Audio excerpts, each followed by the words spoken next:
qualification. If he wants to show up, he'll show up, but we're not going to keep bringing up his name. I mean, the people are here to compete, and that's it. Kenny Bednarek may be running for the same flag as Noah Lyles, but that doesn't mean they go easy on each other on the track. Here's the thing though, while Lyles is pretty much absent in most races so far, Bednarek has been dominating in both the 100 meter and 200 meter. Everything felt smooth, felt easy.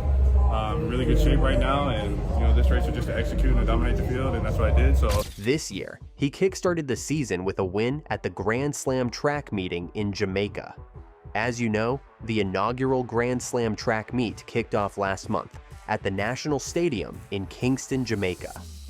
Founded by Olympic legend Michael Johnson, the league has attracted top-tier talent, with athletes categorized as either racers or challengers. These athletes are assigned to compete in one of the following categories: short sprints, short hurdles, long sprints, long hurdles, middle distance, or long distance. The Grand Slam Track League's inaugural meet in Kingston, Jamaica wasn't just a showcase of speed. It was a statement on how fans could be watching track and field in 2025. A packed stadium, elite fields, six-figure prize money on the line. The vibe was electric and the stakes were high. And when the lights came on, Kenny Bednarek showed exactly why he's one of the most dangerous sprinters in the world right now. While he didn't get the cleanest jump in the 100 meters, he stayed cool and focused on the goal, crossing the finish line faster than anyone else. Long story short, Bednarek powered through the field and crossed first, edging out a loaded lineup for the win. He followed that with a 20.07 in the 200. Smooth, controlled, clinical. Running a 20.07 this early in the season, that's just good signs for later in the season, he said. That double earned him a $100,000 purse and the title of meet MVP. But more than that, it proved something to himself. He is primed and ready to roll. This year's about momentum, Bednarek said after the meet. And Kingston was the perfect launch pad. The goal is simple: stack wins and dominate.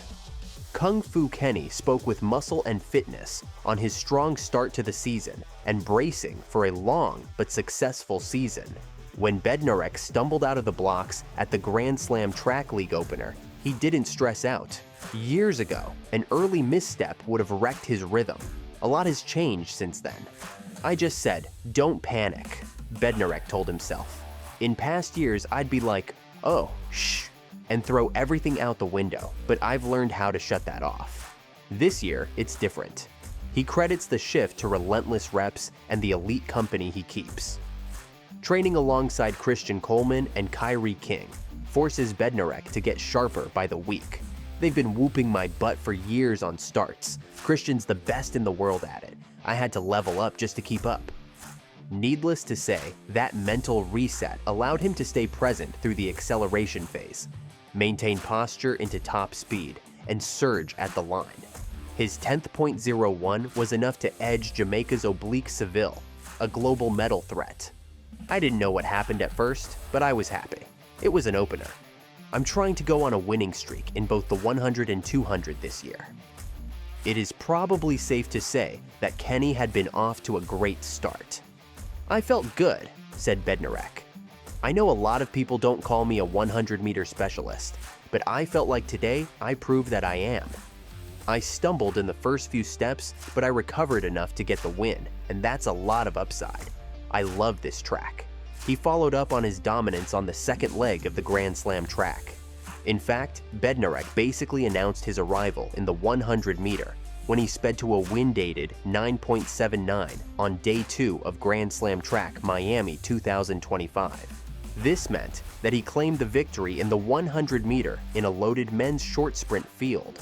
The USA Athletics star held off a pair of Jamaicans in Oblique Seville and Akeem Blake, who finished in 9.84 and 9.85, respectively, to put himself in pole position for the second of two sprint events in his marquee event, the 200-meter. I knew I was capable of running times like this, but this race was a pretty good race, Bednarek said.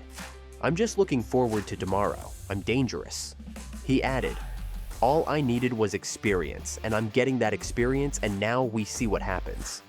The following day, Bednarek showed his quality to end Grand Slam Track Miami 2025 on a high note. He's gone. He's well clear. There's daylight between him and the rest. Look at the clock. 1983. The two-time 200-meter Olympic silver medalist surged out of the blocks in his specialist event. Kung Fu Kenny stayed clear and was the picture of relaxation as he clocked 19.84, the fastest time in the world this year. With that, he claimed his second men's short distance slam to collect $100,000 as he did in Kingston. Jarnell Hughes took second on the line from Oblique Seville, with both men timed at 20.13, but the Jamaican was overall runner-up after his 100-meter second. Andre de Grasse finished an encouraging fourth in 20.23. Speaking to the press after the race, Kenny said, "I'm going to be dominant this year. Coming into the first one, I dominated that. Coming into the second one, I'm on a win streak and it feels good. I'm right where I need to be. It's a long season, but getting a 19.8 and a 9.7 windy, they're good times in the year." He, along with fellow American Sydney McLaughlin-Levrone, each smashed their way to a second straight Grand Slam track title a few days ago, as the novel circuit wrapped up its Miami meet in front of an enthusiastic crowd. The Michael Johnson-fronted startup lured top talent with big prize money, and after facing criticism over poor attendance at its inaugural Kingston meet, the fans turned up at Anson Sports Complex for the second of 4 meets set for 2025. Like McLaughlin-Levrone, Bednarek is making a case for Men's Racer of the Year. He's currently tied for first with Alison dos Santos, but has the edge thanks to a dominance score of 55.25. "I felt pretty good throughout the first race and second race. Everything felt smooth, felt easy. I'm in really good shape right now," said Bednarek. "This race was just to execute and dominate the field, and that's what I did.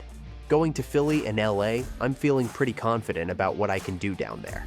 That, for sure, is something to look forward to." Though, he admitted, "It was hard for me to get into 100 meter when it comes to other leagues, but Grand Slam gives me the opportunity to hone my skills when it comes to 100 meter. All I needed was experience, and just having this format is helping me to see where I'm at against all these top athletes. Also, it's helping me getting ready for trials." With Kenny's name and remarkable performances out there, track legend Justin Gatlin has tipped American sprinter Kenny Bednarek to challenge his compatriot and rival Noah Lyles, not just on the track, but in the realm of showmanship as well.